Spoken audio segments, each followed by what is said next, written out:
Olá, como vai você? Tudo bem? Eu sou o Fábio Costa, esse é mais um TBT da TV, no canal do Observatório da TV no YouTube, onde trazemos às quintas os TBTs, às sextas-feiras Vale a Pena, segunda-feira Em Memória, terça Por Onde Anda, quarta-feira Curiosidades da TV. E para conferir tudo isso, não perder quando as publicações acontecem, inscreva-se no nosso canal, já somos quase 21 mil inscritos, né? Obrigado a todos. E ative as notificações, assim você não perde nada. E também existe a opção de acompanhar esses conteúdos na sua plataforma digital de áudio preferida. Confira lá, que vale a pena. Procure pelo Grupo Observatório. Nesta semana, o TBT da TV celebra o aniversário de 45 anos de aí tem uma frase que eu falo sempre aqui, né? De uma das nossas novelas mais representativas, mais importantes e de maior sucesso na teledramaturgia brasileira, cujo primeiro capítulo ia ao ar no dia 24 de novembro de 1975. Eu falo de Pecado Capital, um clássico da teledramaturgia brasileira, criado e escrito por Janete Claire. Janete Claire, que, sem favor nenhum, se não é a maior autora da nossa teledramaturgia, está nas cabeças, né? Porque realmente a mulher era uma loucura, né? Já falecida, né? Na semana passada nós marcamos aí a data de 37 anos do seu falecimento. Ela morreu em novembro de 1983, né? Em meio a uma novela, Eu Prometo. E Pecado Capital, para alguns críticos, para alguns jornalistas que analisavam a obra de Janete enquanto inédita, Pecado Capital é tomada como a sua melhor novela, né? Embora dê para compreender os motivos dessa preferência, existem outras novelas de Janete Claire que são muito marcantes e tão bem escritas e elaboradas quanto, não é? Selva de Pedra, Irmãos Coragem, O Astro, enfim, né? Mas Pecado Capital realmente é marcante porque ela representa um divisor de águas na obra da própria Janete. Naquela ocasião, em 1975, a TV Globo havia passado por um momento muito complicado, né? Um grande problema com a censura que impediu a exibição da novela Roque Santeiro, de Dias Gomes, marido de Janete, né? E que teria estreado no mês de agosto, 3 meses antes, portanto, da estreia de Pecado Capital. Roque Santeiro começou a ser gravada em cores, seria a primeira novela em cores do horário das 8 da TV Globo, né? Fizemos um TBT da TV algumas semanas atrás, especificamente sobre esse caso da censura de Roque Santeiro, a primeira versão que não foi ao ar e tudo, esse momento em 1975. Procure aqui na playlist do canal, está separado por programa, tudo direitinho que você vai encontrar, né? Então, Janete Claire disse uma frase que se tornou célebre e é muito repetida nos livros sobre novela, né? Que dali da casa dela, aquele horário das 8 não ia sair. Se a novela não ia ser do Dias, ia ser dela. E ela se ofereceu, né, para resolver o problema, criar uma nova história e tudo. E essa nova história teria que aproveitar ao máximo a estrutura de produção mobilizada para Roque Santeiro, na medida do possível, e especialmente o elenco, né? Já que aqueles atores haviam sido contratados, havia uma verba empatada na produção de uma novela que não ia mais ao ar. Então, o mínimo de prejuízo possível seria desejável.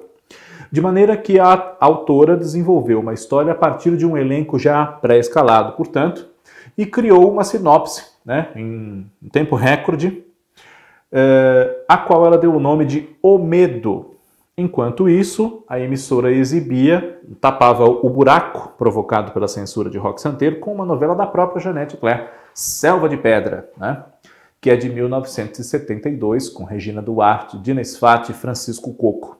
E o mesmo Francisco Coco seria Roque Santeiro, nessa novela que não foi ao ar. Ele seria, então, o galã de O Medo, que teve o seu título alterado para Pecado Capital. O personagem que inicialmente tinha o nome de Rafa e converteu-se em Carlão, né, José Carlos Moreno, era um taxista, morava no subúrbio, né, morava num bairro da Zona Norte do Rio, o Meier, e era noivo de uma operária. Ela trabalhava numa confecção, a Lucinha, papel da Bete Faria. Os dois se gostavam muito, mas também brigavam muito, porque a Lucinha queria sair dali, ter outra vida, né? Ascender socialmente, embora ela não fosse orgulhosa, nem egoísta, nem pedante. E o Carlão estava muito contente com aquela vida dele de morador do Meier, chofer de praça, paquerando uma mocinha ou outra por aí pelas costas da Lucinha, né? Bem machistão, abrutalhado, né? Um pouco grosso, né? Mas, ao mesmo tempo, uma figura simpática, né? Todos no bairro gostavam muito dele, os pais da Lucinha faziam muito gosto no noivado, né? O carpinteiro Orestes, que era o Germano Filho, e a doceira Alzira, personagem da Ilvaninho. Além deles, a família também contava com a Emilene, a irmã mais nova da Lucinha, papel da Elisângela, cujo nome era uma junção de homenagem a duas cantoras da era do rádio, né? Emilinha Borba e Marlene. Ela gostava do Carlão, tinha uma paixão por esse cunhado que não correspondia não só por ela ser irmã da Lucinha, né? Seria um pouco demais, mas também porque ele enxergava a Emilene como uma menina. Dava presente para todo mundo, chegava para ela, dava uma boneca, brinquedos, e ela ficava revoltada com aquilo, né? Queria ser vista como uma mulher que ela já estava se tornando, ou já havia se tornado. Lucinha, um dia, é convidada para participar da campanha publicitária das lojas Centauro. Ela é filmada ali, por um acaso, pelo Nélio Porto Rico, que é um publicitário que cuida dos negócios de propaganda da empresa, papel do Denis Carvalho. E depois disso é convidada para fazer outros trabalhos, começa a desenvolver uma carreira de modelo a qual o Carlão resiste muito por machismo, por ciúme, né? Por insegurança, essa insegurança do macho brasileiro, latino, né?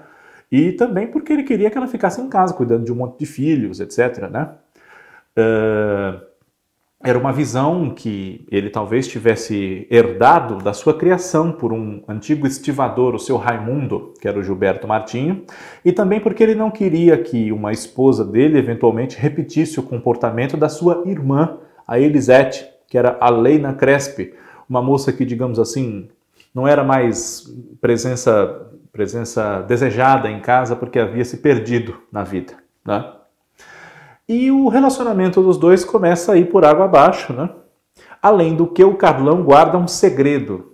Logo no primeiro capítulo, acontece um assalto ao Banco Universal, e quem pratica esse assalto é o Miguel, personagem do Zanoni Ferriti, um ator que pouco tempo depois faleceu, né? Faleceu em 1978, participou de poucas novelas, inclusive, né? E de uma peça de muito sucesso na época que ele fez com Fernanda Montenegro, chamada A Mais Sólida Mansão.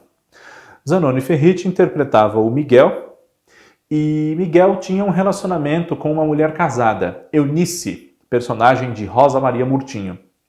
Eunice encontrou em Miguel um consolo para a sua solidão, porque ela tinha um filho já adolescente, o Paulo Roberto, que era o Fábio Máximo, e passava muito tempo sozinha, porque esse filho já estava com interesses que não envolviam mais o ambiente doméstico, nem a mãe, e o marido dela era um piloto de viagens internacionais, o Ricardo, personagem de Moacir Deriquem. Então ela passava muito tempo sozinha, tinha uma vida vazia, e acabou se envolvendo com o Miguel, sem saber que ele era um bandido, né? Inclusive ela acaba participando indiretamente do assalto sem saber, porque ela foge junto com ele num táxi. Eles forçam o Carlão a levá-los para longe dali, porque ele acabou de roubar o dinheiro, uma grande fortuna para aquele momento, 800 mil cruzeiros, né? Esse valor era mais ou menos equivalente ao que ganharia quem acertasse os resultados de 13 jogos na loteria esportiva, que era, mal comparando, assim como alguém ganhar a Mega Sena de hoje, né? Uma grande fortuna que mudaria a vida de qualquer pessoa. Então, quando o Miguel e a Eunice fogem ali, estão preocupados em não ser apanhados pela polícia e tudo mais, ele diz a ela que fique com a maleta com o dinheiro e o encontre logo mais no local de sempre. Uma coisa assim. Mas ela fica tão baratinada com tudo aquilo que dá só a direção dela, depois desce do táxi.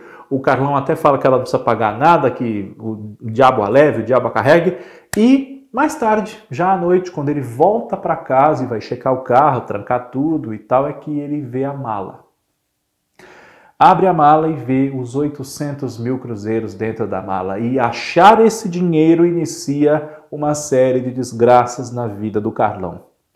Eu nunca vi esse paralelo em lugar nenhum que me lembre, mas o mesmo dinheiro que prejudica a vida de Carlão, ele cumpre uma função semelhante à do diamante na vida de João Coragem, em Irmãos Coragem, novela também da Janete, de 1970. Recentemente também fizemos um TBT da TV sobre ela, assista aqui se você não assistiu.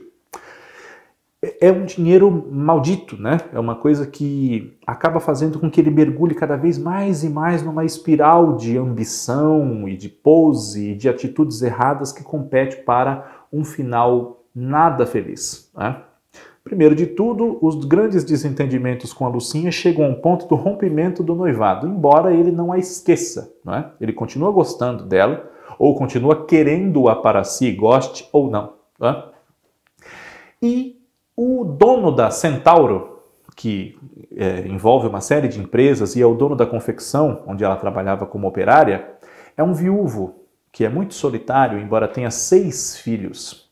Salviano Lisboa, interpretado por Lima Duarte. Esse homem, já de 50 anos de idade, cujos filhos nem ligam para ele, todos têm as suas vidas, né? Ele acaba enxergando em Lúcia, ele não a chama de Lucinha, a chama de Lúcia, uma chance de ser feliz novamente. E os dois se envolvem, se apaixonam, ela por ele por ela, né?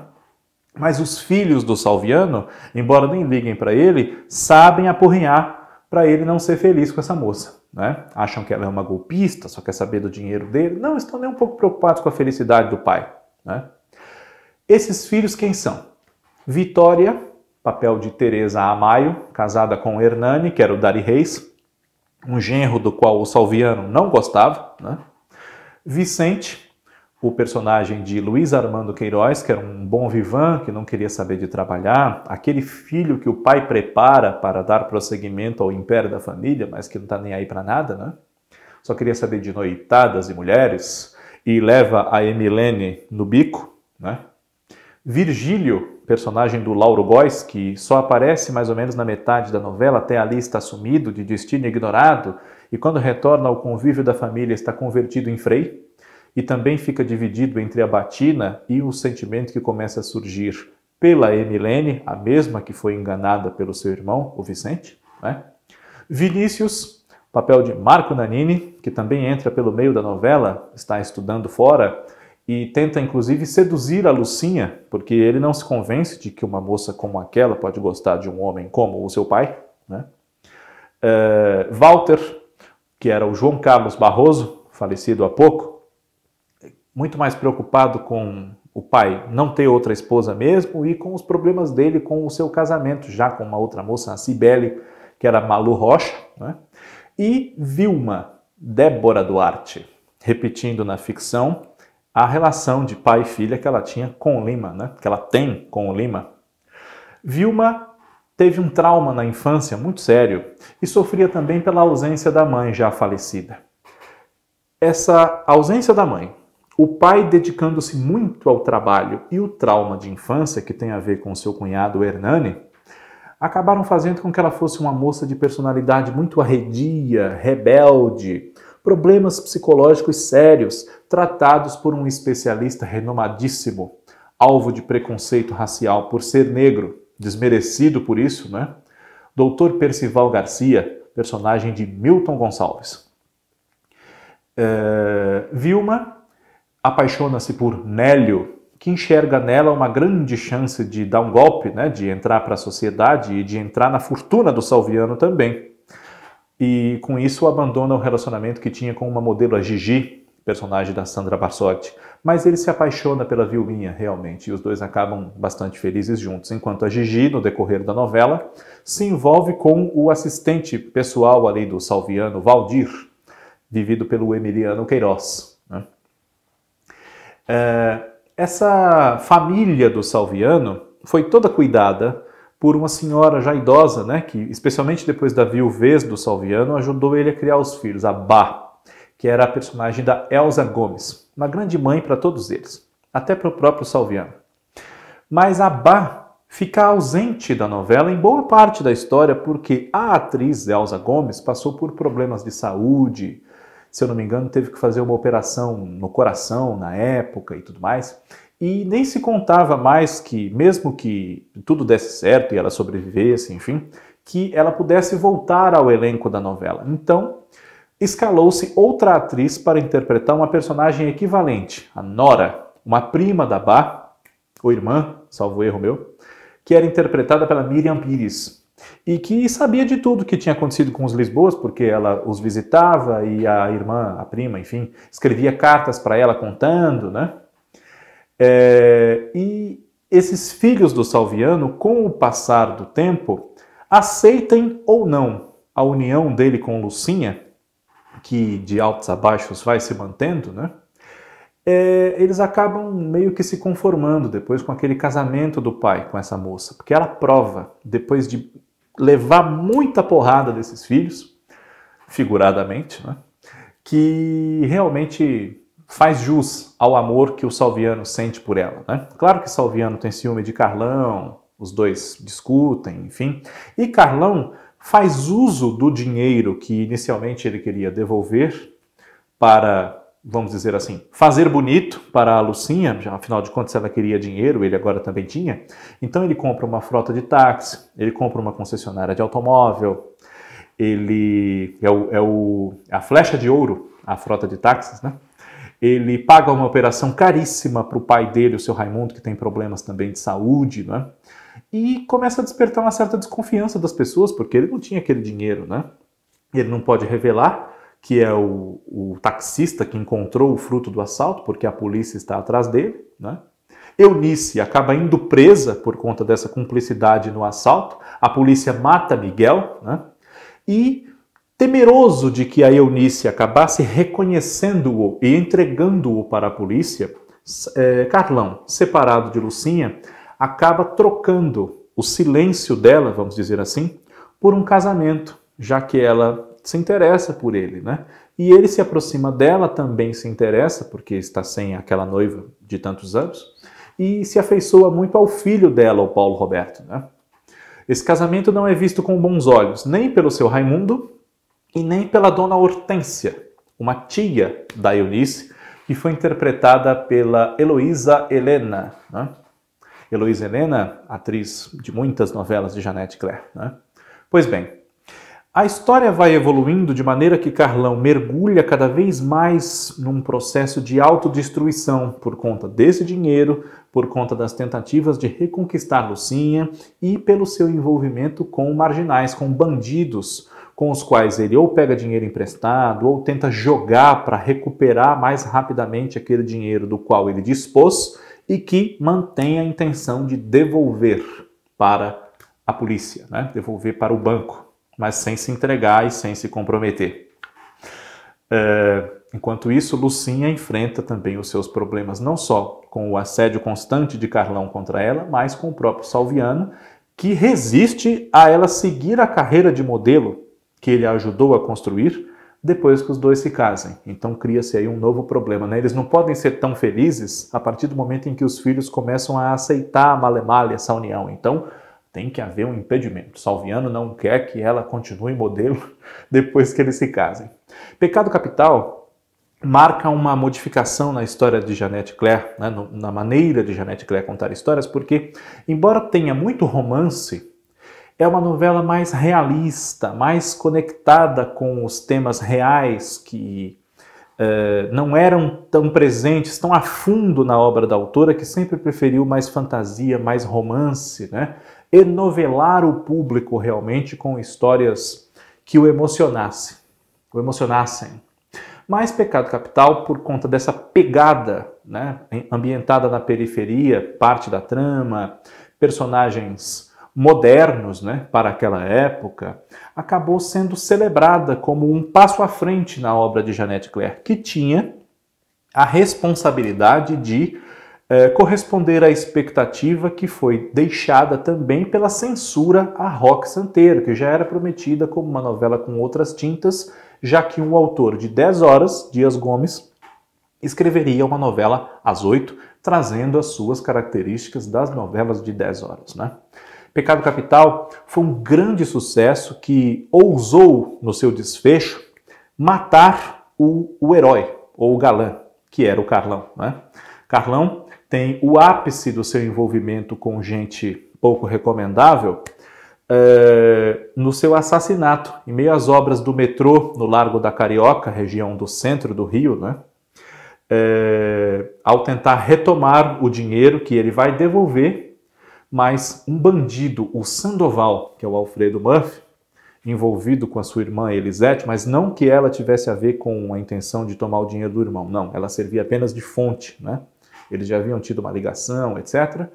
E o Sandoval e o Carlão disputam essa maleta e um comparsa do Sandoval acaba matando o Carlão numa cena clássica, né? Ele dá 2 tiros no Carlão e eles tentam fugir dali, mas a polícia acaba chegando porque foi acionada pelo próprio Carlão para ir buscar o dinheiro, né? E esse fim trágico dele contrasta, até nas páginas dos jornais, inclusive, né? Você tem a notícia da morte desse taxista e do casamento do empresário, do industrial Salviano Lisboa com a modelo Lucy Jordan, que era como ela assinava na sua carreira, né, de manequim. Pecado Capital é uma novela muito importante, por muitos motivos, né, não só por ter sido a primeira novela colorida das 8 da emissora, por ter feito muito sucesso, por ter marcado tanto com esses personagens diferentes, né? Rosa Maria Mortim interpretando essa mulher tão infeliz, né? A Eunice, que levava muitas bordoadas da vida, Lucinha fazendo essa moça um pouco malandra, né? Com muito jogo de cintura, que quer deixar o subúrbio e subir na vida, a Lucinha, embora fosse uma operária, não era uma mocinha tradicional. Carlão, que fez Francisco Coco usar um bigodinho meio cafajeste, camisas abertas, andar como se subisse uma ladeira, segundo conta o Coco, que foi orientado a fazer pelo diretor Daniel Filho, não é? Engordar um pouco, deixar de lado aquela figura do galã de Selva de Pedra e de outras novelas, né? Lima Duarte, campeão de cartas de fãs como galã aos 45 anos e fazendo um personagem de 50, né? Na pele do seu Salviano. Débora Duarte, um grande momento como Vilminha, etc. Né? Denis Carvalho estreando na TV Globo depois de muito sucesso como o Jean, de Ídolo de Pano, na TV Tupi, e muitas outras novelas. Né? Milton Gonçalves e Teresa Maio, num romance que foi um pouco truncado por preconceitos da censura e do próprio público, né? Já que ele, embora laureado, diplomado, respeitado, era negro e não podia se envolver com uma mulher branca de elite, que era a Vitória, né? Enfim, Pecado Capital é uma novela que ainda hoje, 45 anos depois, tem muito a nos ensinar sobre como conquistar o público com uma história bem contada em capítulos, né? O diretor Daniel Filho considerou e inclusive publicou isso no seu livro O Circo Eletrônico, que foi lançado no ano 2000, que o primeiro capítulo de Pecado Capital é uma aula de roteiro, um exemplo perfeito de como lançar as bases para uma novela num primeiro capítulo, né? E o script está em cópia no livro, né? Está todo reproduzido, facsímile. Vale a pena você ler, se você não conhece, né? Vale a pena você assistir. A novela tem em DVD, foi lançada pela Globo Marcas. Teve um remake que respeitou-a de um lado e desrespeitou-a de outro, mas que também vale a pena conhecer se você não conhece. E é uma história muito marcante que, sem dúvida, daqui a mais 45 anos, continuará sendo celebrada como um dos grandes momentos da nossa teledramaturgia. TBT da TV volta na próxima semana com mais lembranças do passado dessa telinha que tanto nos fascina. Um grande abraço a todos, obrigado pela audiência e até lá.